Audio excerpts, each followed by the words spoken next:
Alan, let's get into our first review. All right, Norm, you talked about you watched The Watcher. I feel like this is the horror film of Sundance. Well, it's more like a thriller, like a Hitchcockian thriller, where Maika Monroe gets followed again, and she and her husband they move to Bucharest because he can speak Romanian, and he gets a job, promotion. They move him over there, and he's an executive, but she is lost. She doesn't know the language.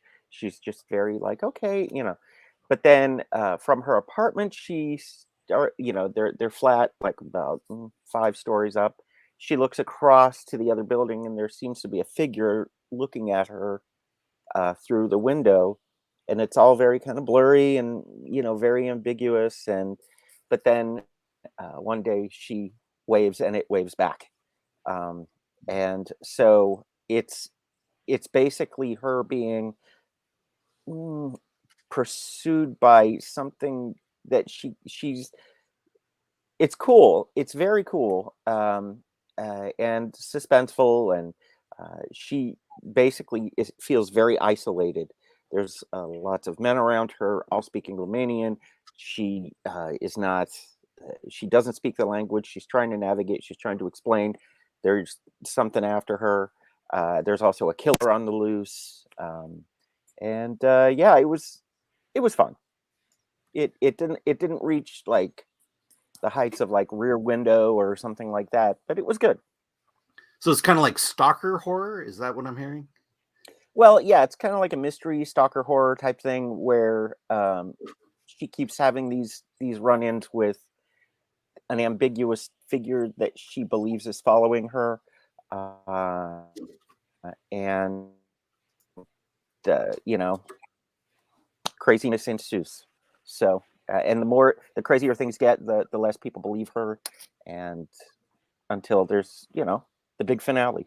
So I'm trying to be ambiguous because I don't want to give it away, but I know. Can I just say, Norm, you don't sound super enthusiastic about it either.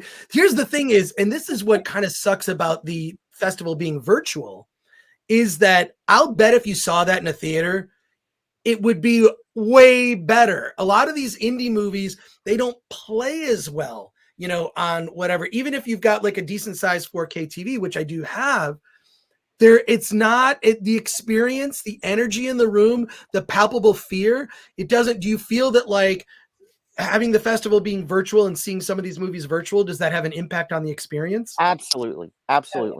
And there's 2 things happening with the festival this year. Number one, there's the pandemic fatigue, where we're just tired as hell doing this virtually again. Last night I texted Sabina, and I was like, I'm kind of sad doing this Sundance thing alone again, and there's absolutely nothing like being in a packed theater at midnight, waiting to see what crazy shit pops up on the screen, and ready to go down that journey. So, am I frozen here? No, you're good. You look good to us. Yeah.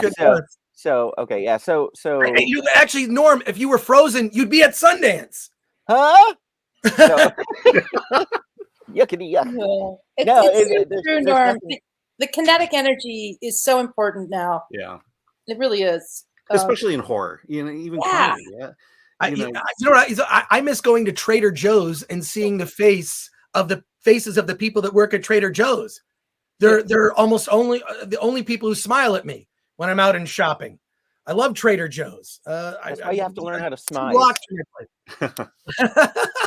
Yeah, I'll settle for the faces here, but yeah, no, I think we're all done with this, and let's hope that next year Sundance is not virtual, that we'll all be together, freezing our asses off in Park City, drinking at the Film Threat condo. At the Film Threat condo, sleeping 4 hours a night, if that. Yeah. So, if you're lucky. Well, hopefully this new Megatron variant is not going to be as. Wait, is Megatron's the next one?